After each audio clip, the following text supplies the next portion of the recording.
আমাদের মৃত্যুর পরে গোসল দিয়া কাফন ছড়াইয়া জানাজা হইয়া কব্বরটা এত নিজের করে কেন কবর নিয়া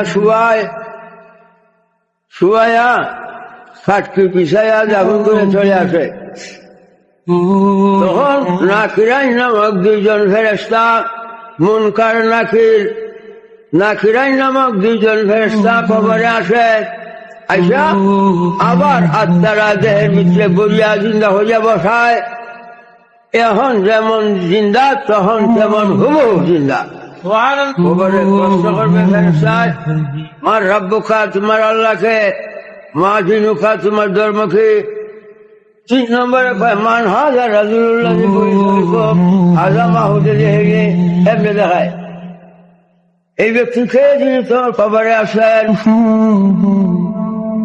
তিনি মা না বাপ না। মা বাপ সন্তানের সাথে কবরে যায় না, সন্তানের সাথে মা বাপ যায় না। ভাই বকরি বন্ধু বান্ধব এই দরদি নাই যে কবরের সাথে যাবে। তিনি কে? তিনি ইমান, ইমানদারের ইমান। নবী জাহান মুহাম্মদ মুস্তাফা সাল্লাল্লাহু আলাইহি ওয়াসাল্লাম কবরে